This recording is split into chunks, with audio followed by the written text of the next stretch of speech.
Gate 14 podcast brought to you by Sports Interaction, your homegrown sports books. Bet local today with Sports Interaction. We're back. I'd be lying to you guys if I said... I mean, just look at the levels on that one. We didn't already record a podcast that was into the abyss for 35 minutes. But some stuff on there was said that I feel like I could say better and reiterate better. Fuck, I was dynamite on it, though. Yeah. You guys miss out. But now look how better the audio is. This is insane. But anyways, welcome back, everyone. Gate 14, we're at the airport. We are 5 hours early. Now 4. Now 4. But we originally showed up 5 hours early. And now 5 hours early. Now we're technically an hour away from checking our bags, which is awesome. An hour and a half. So we've just chilling out here on the outside. Thought we'd do an in-person podcast, break down all of spring training, what we did, the experiences we had, and obviously it was a doozy, man. What a trip. Obviously these two guys showed up. When they're here, it's an absolute electric factory. We all know that since the Cincy vlog. Thanks, Johnny. Especially idiot boy Curtis. No disrespect. Uncalled for. But maybe called for, actually, but we're lucky. Obviously, I want to say this would not be possible without Sports Interaction, and it would not be possible without all you guys that support us and love what we're doing. And we've had some cool experiences, and this is probably definitely up there with that for sure. So let's go into it, obviously. Let's do a Sports Interaction thing. Let's do that first. Okay. The link's going to be in the bio for the YouTube. Nice little deposit bonus for people that 200%, do that. is that good? Yeah, that's a lot more money than you go in with if you do 200%. If you're a stocks guy, 200% is pretty good as well. Yeah. Season-long props, a ton of them on there. We were going through it the other day, too. You can bet pretty much every Toronto Blue Jays pitcher's over-under wins. Total strikeouts, who's going to lead the league, things like that. Is Vlad going to hit more home runs than Fernando Tatis Jr.? A lot of fun things on there. And the win total for the Jays, 87.5 wins. So if you like that, bet that on Sports Interaction. Bet that over. So let's go into it. Obviously, Thursday, me and Alto show up to the airport 40 minutes before the flight leaves. We went out the night before. We talked about this on the podcast multiple times. We wanted to go out and experience an all-nighter going to the airport. Why not? We deserve it. We worked our ass off to deserve it, so we said, fuck it, let's do it. We get back at 2:30. Would you do this again? Yes. Really? Yes, in I a would. minute. Just avoid Isabel's. Avoid Isabel's. But I would do it again 100% solely based on the fact that we got to the airport and we pretty much just boarded the flight. And I will say this whole 2 hours before, show up 2 hours before stuff is completely bullshit. One of the most just the lazy lie. Until you miss a flight. That's just not true. Me and Alto showed up. What time? 6:15. We got in there at 6:29, folks. 6:29. 14 minutes. A minute through customs. A minute. That 2 hour stuff is bullshit. Don't listen to it. Show up at the airport whenever you want, and you'll show be able up at the airport a little bit early. A little bit early, like an hour early is Johnny's fine. at you. An hour early is fine, or 5 hours like we are right John? now. But we get there. We thought we were gonna make a decision. So me and Alto were, I'll say it, hand up, I was shithoused on Thursday night. Like, honestly, blackout. I don't really remember much at Isabel's. Me too. Yeah. So we Shout out go Nick. back to Alto's, and I am in a drunken daze, and I said, let's have a shower to wake us up so we can stay up. Together? No, not together. I have a shower at 2:30. Might have been. I have a shower at 2:30, and then our friend Liv says, let's go down to the gas station and let's go get chips. So we go down with her, and like I said, I don't remember much from that. I could have said anything. We didn't even buy chips. We didn't buy chips. We just went down just to stay up. We go back to the room, and it is 3:30, and I say to Alto, you know what, man? I don't want to go to the airport for 4 hours early. Let's take a 30-minute nap with no alarm. So we wake up at 5. I wake up at 5:11. Don't know how. And I go in Alto's room, punch Internal him. Internal clock. I go in the room, I punch Alto. I say, holy shit, dude, we're going to miss our flight. Uber driver picks us up. He is Lewis Hamilton. He is driving 150 on the Gardner. Gets us to the airport at, in 19 minutes, I think it said on the Uber. 19 minutes. 19 minutes. Shout out to Lewis Hamilton. And it was like Rahad. I got to double check. We were buzzing. We get to the airport. I'm looking at flights, by the way, in the cab. Alto knows this. I was like, we got to find a new flight now. We're done. Bought one. I almost bought a new flight. I'm saying Alto, we got to look at new flights. We didn't. Thank God. We get there. Avery, first thing Avery says to me and Alto is, you guys reek of booze. Yeah. No fucking shit we reek of booze, buddy. Because Evan and I were at the airport eating, I text Curtis. Curtis was in Vegas. If anyone didn't know, we'll make that very clear. He was Yeah, in the vlog. Vegas to Dunedin, and he's up at 2. He's up at 2. Ev and I are up at 5 at the airport, and I do the text is like, we haven't heard anything from these guys. They're definitely not awake, and then we get the oh shit from Johnny. The funny part is, I texted you, and almost like 5 minutes go by, radio silence. I'm thinking just isn't good. No one's up. And within Johnny's ears are burning. I don't know how he just woke up out of nowhere, but it's special. It was, and then we had to drive 3 hours through Disney. We deal with Disney and Universal Studios traffic, which was miserable. But I'm not gonna let this go by. You tweeted that babies and children. No, I stand by that. I do not think babies and children should be allowed on airplanes. Don't drop the business idea though, man. People might take it. Because there should be a specific flight that you pay more for that is just for adults, like an adult-only resort. I don't know what he's complaining about. I put my noise canceling. Does your not noise? I wasn't awake for a second on that flight. I didn't even see takeoff. Mine. I didn't even see it. No, I was dead ass awake the entire time. You're but staring at me. It was miserable shit. But we made it there. We get there. We do the 3-hour rental. I got fleeced by the rental driver, which you will see. I think we might have been better off flying here, buying a car, driving it for the week, and then just selling it. Yes. When we were done. Yeah. You're a businessman. You could have done that. We could have flipped it, no problem. Probably made a bit of money. Easily could have done that. But great start to the trip. 3-hour drive. We arrive. And first thing we see is we go to the Boss's Field, Steinbrenner Field. What a spectacle. Right beside Raymond James, too, where the Bucks. I was surprised that they basically just shared the parking lot there. That is true. That was a cool experience. Personally, I'm not being a Yankee hater. That's the bottom of my totem pole. Is that stadium is the bottom of my ranking for this week. I think the Pirates one's the best, and the Dunedin, and then the Steinbrenner Field. Sorry, the Boss. Rest in peace. But other than that, man, that game was fun because Garrett Cole got his dick shoved in at the start by Daniel Vogelbach. Home run right over our head. Legitimately, I thought it was foul. I'm looking, it's like, no way Vogelbach just launched. And he trots the bases, which is like normal what he does.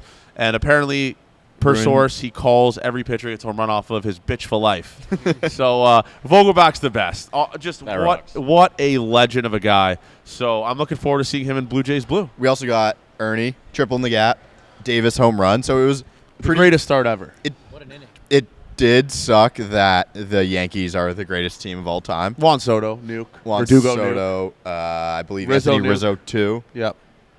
That's really gonna hurt because the Yankees are gonna do that thing a million times this year. Yes. Right in our dome. Congrats on winning the division, Yankees. The World Series, actually. Yeah, anything less than a World Series win is a historic meltdown for our boys in pinstripe. So I guess we can go into Saturday now. Congratulations to the Yankees on the AL East. Rodon looks good, 3 runs today. But I guess we can kind of break down now the Saturday. So Saturday we go to, what game was it? Was it at Dunedin? Braves. Our boy Jordan Luplow sends a ball literally where we are sitting. We could have caught that. Like off the net, obviously. Yes. But Jordan Luplow launches off of Bassitt. It sucks, but Avery, what did Bassitt say? He said he was working changeups and splitters that day, so he would never throw Luplow a changeup in that count ever again. I also think I said the same thing to Bassitt. To me, it doesn't make a ton of sense to work both changeups and splitters same time. I feel like it would starts work. are so limited though, so it's like you kind of have to. So it's just like you put your hands up, you do what Pete tells you to do. Yeah, and Bassitt said it was also he's happy he could do it for the Gate 14 boys. I'm joking, he never said that, but Loops was hilarious in the outfield. I tried to get some of it captured as well. He was Luplow was like pointing at us, like pretty much just kept saying, "Hang my jersey at Paris, Texas." He throws us a ball. Do. Yeah, I would do that in a heartbeat. Yeah. And then he throws us a ball after he gets his home run. And this ball isn't even in the same stratosphere as us. He launches this ball into orbit, goes over our head, hits the net, almost hits a kid, and just drops into the abyss. It's the most Luplow thing I've ever fucking seen. He was just jacked. He was jacked. There's nothing he was buzzing that game. He made a nice diving catch on a Jano line drive. Yeah. What a guy he is, man. He's just a 1 in a million. But I guess we can go into the night out. Go into Orlando. We got to talk about Bowser's. Bowser's. Outside. What Great a spot. bar. I mean, we need that in Toronto. If you're going to spring training, I said this, it's going to suck because we just did this before for 40 minutes and no one recorded it, but going to spring training, sick. It's the closest you'll get to the players without being creepy fan that runs onto the field to see them because you're so close. The stands are so much closer to the lines. It'll be nice to see what the new Rogers Center is like. But we go to Bowser's before the Saturday game. Pints, there's a proud supporter of the Jays, and it's just a dungy, like, little run-down place. I bought a shirt. Cheap beers. I left my credit card there. Good people. And the people saved it, and they gave it back to me after the game. They just babysat it. Yes, they babysat my credit card for a little bit. That could have been a disaster. But that is an awesome place. It looks like a piece of shit. Might be a piece of shit on the inside. But we need more than Toronto. You just need to go there. The problem with Toronto is every bar has to look like it's from the future. Like you put a bar like that in Toronto, like a dive bar like that near the Rogers Center, that is for the Toronto Blue Jays specifically or Toronto sports teams. It's gonna be sick. Yeah, everyone wants to do that stuff. It's like we should invest our money and start it ourselves. It would Curtis be the can greatest run bar it. ever. Purposely make it'd it be just a shitty bar. Yes. But Make a shitty bar. Makes it awesome. Yeah. Exactly. Yes, it just barely passes health and safety. It's just it's incredible stuff. But that bar is incredible. That bar is incredible. If you hear the background noise, we're outside at the airport. Yeah, we're literally outside of the airport. So we're trying to just provide content for the people. This is the most reactionary post-trip we could give you guys. So we're doing it right now for you. We're not going to do it when we go home. And it's better in person. We also have like 5 hours to kill. Yeah, we have We're here for a while. Yeah, but we're doing it for you live and direct in person. So we wanted that to be happen. But the Saturday night was awesome. We go in Orlando, and I said this. Tampa. It's Tampa, sorry. And I said this in the previous podcast. That's no one will listen to because it doesn't exist anymore. I said this, and I felt old, and I'm 26. Like, I know that's not old. Most of the kids that are there are 21, 22. But that was just like the most. The youngest they should be is 21. So. But what takes that all away was just the boys ripping heaters on the patio and asking the waitress, like, "Can we smoke here?" And she's like, "Yeah, like, Florida. It's fucking Why the Florida. fuck Yeah, you not? could fucking smoke here." That was awesome. So it's just unbelievable. Let's stuff. talk about the bridge too and where you should stay when Fuck you're the here. bridge. When you are Fuck that staying, bridge. if you are going to spring training and you are around our age And want to go out. or in your late 20s want to go out, I highly recommend you stay in Tampa. Staying in Tampa makes the most sense, and then just drive to the Blue Jays games, Dunedin. Because if you're going to go out, you're going to Uber. The Ubers are like $70 American. Imagine being on that bridge with their head out the window the entire Yeah, way. could it be me? I can't imagine. Could it be me? I really It's can't like imagine 50 minutes away to the It sucks. casino as It's well. so long. Just stay in Tampa, dude. Honestly, just stay in Tampa. Just save the troubles, save the problems. Stay in Tampa Bay. But yeah, Saturday was awesome. String of bars. Girl to guy ratio was 100-1. We made that very clear. I think we tweeted it. Someone might have tweeted it, but not a lot of dudes, not a lot of girls there. No. Not a lot of girls It was there. a dude's trip though. We were fine. It was a dude's trip. It was a bachelor party. It was a bachelor party. And the DJ at the one place just playing bangers. Dom Dalla, Fisher. He was playing he was just playing bangers. Like he was Penny Hardaway, Penny yeah. Hardaway. Shout out to my guy Penny Hardaway. Yeah, he was playing some good songs, but And bars close at 3. bars close at 3:00, which is another game changer, which is another deadly thing that not good for my liver. But I was mangled that night. I was battling with hiccups, obviously, as many of you know. But we go home at 3:00, 4:00. Johnny got the hiccups like 3 or 4 times. He and wasn't healed for the no. first couple. And he makes it very clear. Everybody knows when he gets the because hiccups. it's very loud. What did you call it? Hiccuping. Hicking up. Hicking up. Hicking up, I called it. But let's talk about the dinner with Bassitt on Sunday. We went to the Jays game, or we didn't go to the Jays game No, on we Sunday. didn't. We That was in recovered. Fenway. I didn't want to watch it, and also Manoah wasn't pitching, so who cares? Don't want to watch that. But we go to the game on. We go out with Bassitt on Sunday, and I will say this: I've made this very clear. What a fucking lad! Legend. He was just having beers with us. He just felt like I was talking to my childhood friend. He was chirping me a pretty decent amount. Obviously, that's what Bassitt does. He's one of the boys. Nurse Johnny is. I told him he's going to be my wedding party multiple times, but we gave Bassitt the hoodie, and the picture that broke the internet happened outside of the bar that we went to. I forgot the name of it. Bull and Crown and Bowl. Crown and Bull. Something. What Good spot. an establishment in Dunedin. I mean, this place is. It was The beautiful. outside was nice. Just being outside is I had so 9 great. beers, by the way. I wasn't nursing beers. I had 9 beers at dinner. Bassitt was at one point like, wow. Like, it was like the scene from The White Chicks. You could really throw him back, fella. That was never said, by the way. Nobody said No, that. Bassitt Nobody was impressed. Bassitt was impressed by You were just trying to impress the waitress. Bassitt was impressed by you me. impressed her with your Caesar salad. She loved it. She was impressed. No. But Bassitt, if you're listening to this, I know you obviously are. Man, thank you for that. Love That you. was awesome, Thank man. you. That was love you, brother. And hopefully many more of that in Toronto. You got 2 years left here, so hopefully when the wife and kids are gone, you come up for drinks with us in Toronto on King. I'll take care of you. We'll take care of you. But that was awesome, and it was cool to just kind of talk to him on a personal level, not baseball stuff, just kind of just get to know him. And fuck is he a lad. So shout out Seabass for that. That was incredible stuff out of him. But let's go on to the Monday game. We went to the Monday game. It was Jays Phillies. We got to see Bryson up close. Shout out Liz for upgrading our seats. Yeah, shout out to Liz, loyal listener. Great job, the in-stadium host. Yes. But an awesome Phillies lineup. We get to see the Vladimir Guerrero home run, and He's back. I was about to say I don't want to say the B word. I know our listeners are getting mad at me for saying the B word, but the two-hand finish. the minor league stadium Vladdy is back. Yes. Officially back. It's like I said, we got to somehow tell him Rogers Center is minor league. But he is so good there. It is insane. Absolutely insane. So, Vladdy, that home run, you guys obviously, you got the Gate 14 view from Evan and Alto. Bye-bye. The called shot. But That rocked. Vladdy too. looks awesome. Bo looks awesome.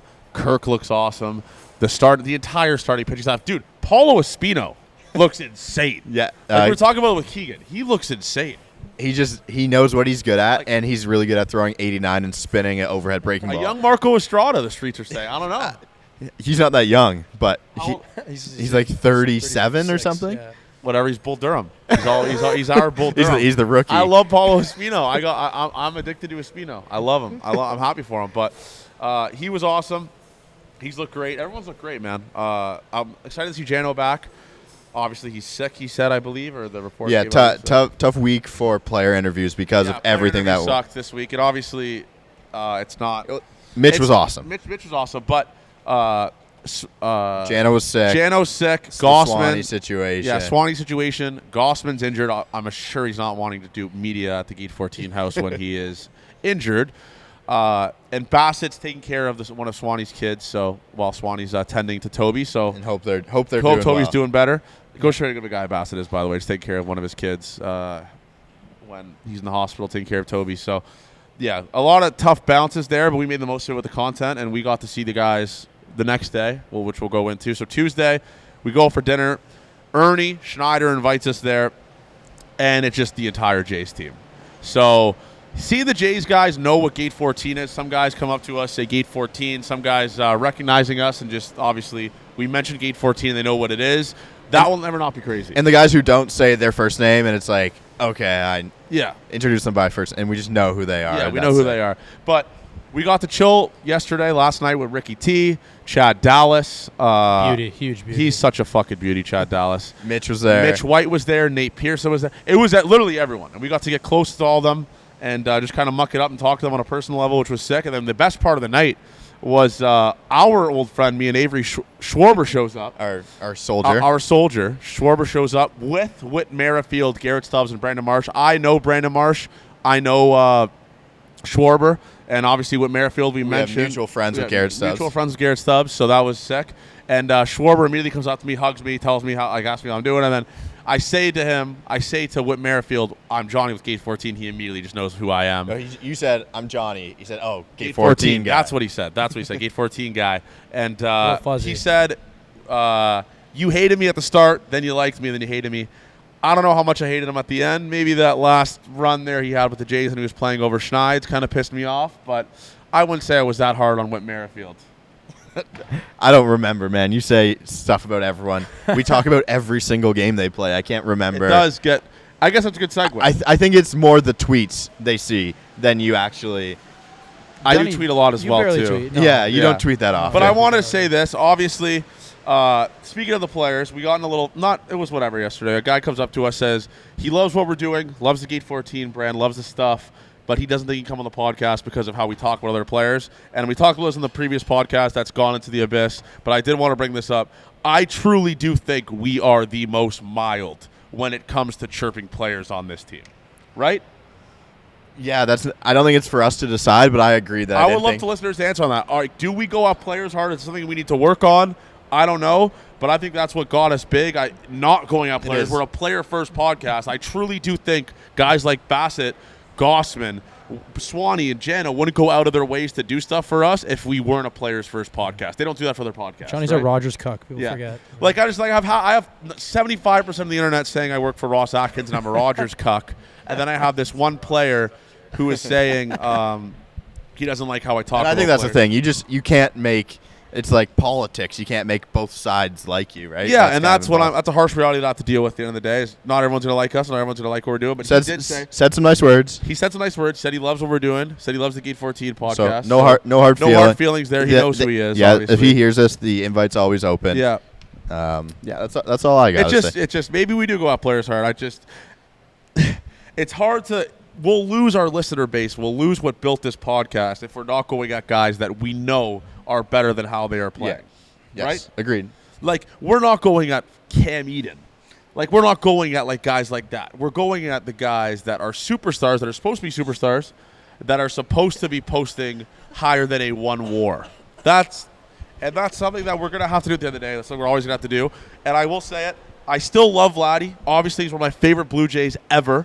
It just sucks seeing what he did last year when we've seen what he's capable of doing in 2020. Vlad gets the hate because he's literally one of the best hitters ever. He can be the best hitter in the world, and that's what you want to see out of him. So that's what we get frustrated with as a fan. This is a fan podcast. You want that professional stuff, go listen to the Sportsnet podcast or whatever this podcast is for you. But we're a reactionary, we're an emotional podcast. We love this team. We love all the players on this team. We just get pissed off when certain stuff happens and the way they perform doesn't mitigate or show actually how good they are. So that's where we're at. And I think it's all love too. If I saw those guys in person, good word, Johnny. Mitigate. Thank you. I think everyone would just see your tweets and you tweet everything. And if they actually knew who you were, the words that you use aren't hurtful words in the context that you use them. Inflammatory. Yes. Yeah, I don't mean it. And I said it to the player yesterday when he said like something about me calling Vladdy a bum. I was like, that's just a joking term we use in this podcast with everyone. I call Avery a fucking bum. I call everyone a bum.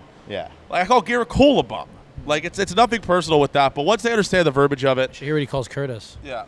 Once they understand the verbiage of it, they'll get it. But it sucks. Obviously, this guy said that. I lost sleep over it. I'll be honest with you.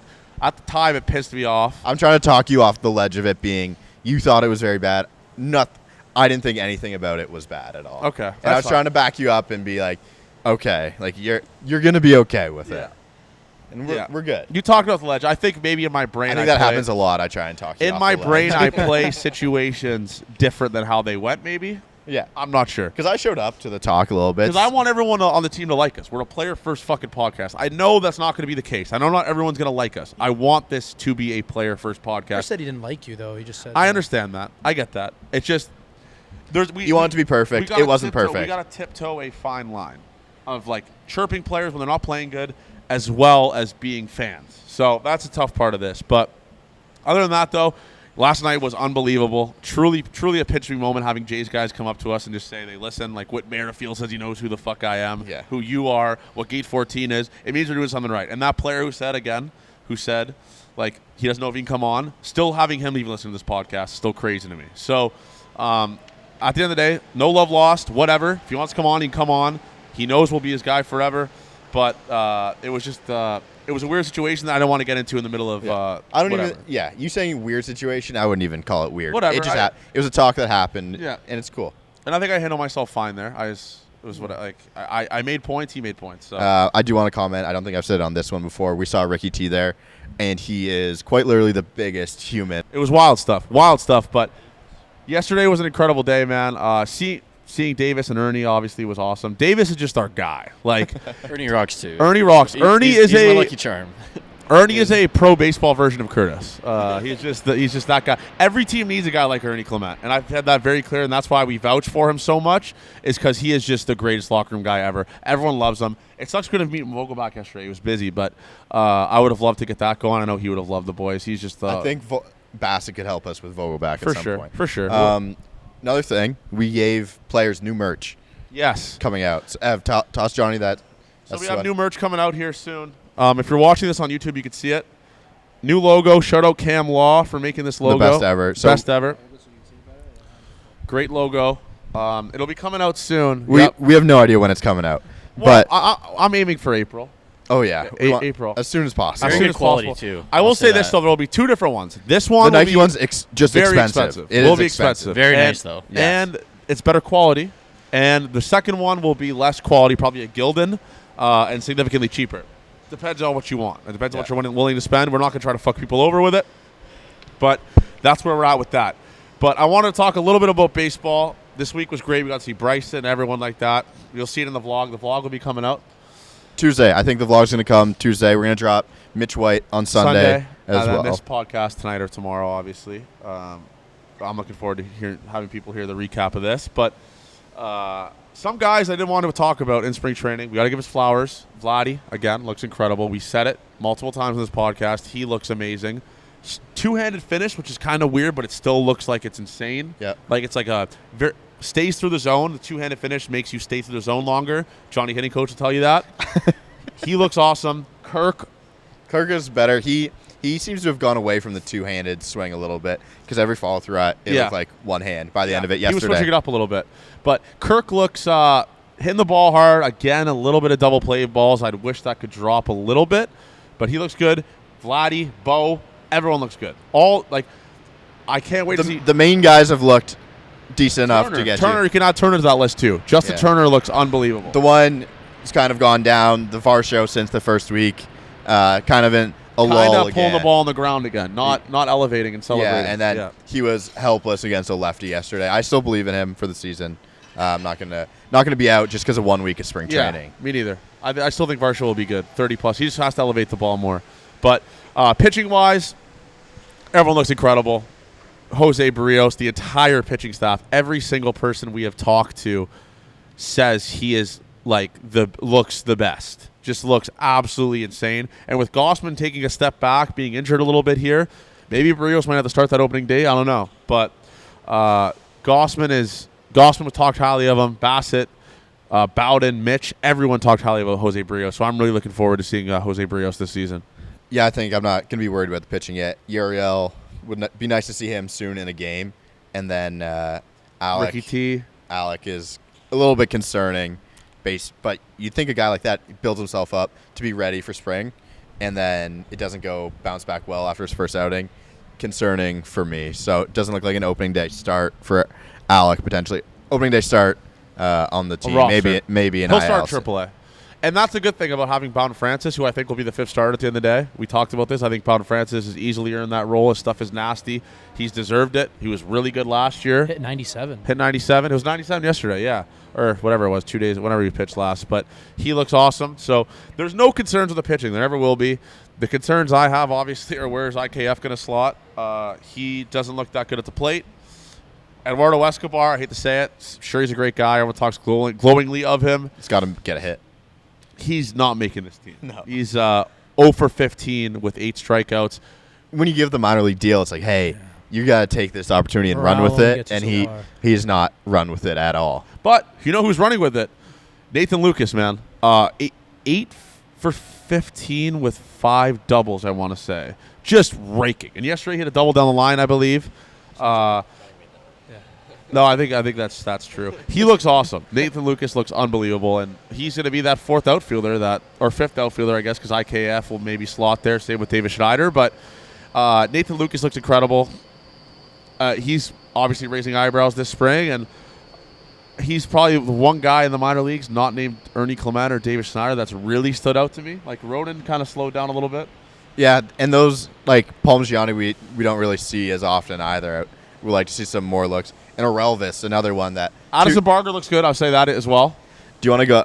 I said massive, it. dude. I know. I said it yesterday too to Johnny. Is like he got the single into right field, kind of got jammed, powered it, swung out of his ass. Like how do you not like a guy like that? So You're back in on him. I don't think I was ever out, but I think he's a very cool player that we can get behind. Like Davis is built like a brick shithouse, and when Barger's beside him, like Barger is like fucking wider than him. He looks like a Sandman. Massive dude. So a lot of good things to be positive about this spring. I'm looking forward to seeing Alek Manoah throw again in a game because he hasn't thrown since he hit 4 guys. I'm looking forward to seeing Ricky T pitch in a game. We haven't seen him throw yet. Nope. Yariel, who Mitch White talks glowing about in the podcast about how good he is. So tons of positive things. Tons of things to be positive about. The big dogs that are supposed to be big dogs this spring are being big dogs. You got Turner, Bichette, and Guerrero. Springer's getting off to that slow start where he doesn't. Age might be. The swing doesn't look good. He's really late on pitches, not really getting in hitters' counts. I will give the older guys the chance to build up to it, though. He fouls it off his ankle. Yeah, he started a little late. That's fair. We want good things for George, and I think they can happen still. Yeah, he's a corner outfielder, right? You got to hit if you're a corner outfielder. You can't just hide just being good defensively anymore. But anything else you want to talk about? I mean, obviously we're here. No, if you want to do the Dunedin trip, I think you should do it. It's fun, man. It's fun. Get outside. Players are more receptive to talking. Yeah, they'll talk to the fans. Like, I will say this: I saw some card. Yeah. Oh yeah, Pete Walker pointed at us, promised he'd come on the gate 14, give us a little tap. I will say, Pete Walker's referring to us as Bassitt's boys. Is just goes to show you, man, how much Bassitt has helped this brand. It's bananas. So, shout out Pete Walker, our guy. Love that motherfucker like a father. He's a beauty. Close friend of ours. Close friend of ours. Love you, Pete. Pete Walker. But thank you guys for listening. Again, this trip would not have been possible without sports interaction, as well as what you guys have done to support us. So, thank you guys. Shout out to PF Chang's for letting us record on their patio. Yeah, shout out to PF Chang's. We're on the nice patio here at nice PF Chang in Tampa, Florida. We saw the Trop, by the way, too. One of the worst stadiums. You'll see in the vlog. Wait for the vlog for it. It's one of the worst stadiums I've ever seen. It's an embarrassment. The Rogers Center is ugly. Yeah. Yeah. It makes the Rogers Center look like the Ritz-Carlton. It look like the Vatican. Yeah. I like that. It's really bad. Really bad. So stay tuned for the vlog. You'll see Tropicana. Sorry. Fuck. You'll see Tropicana. Love you guys, man.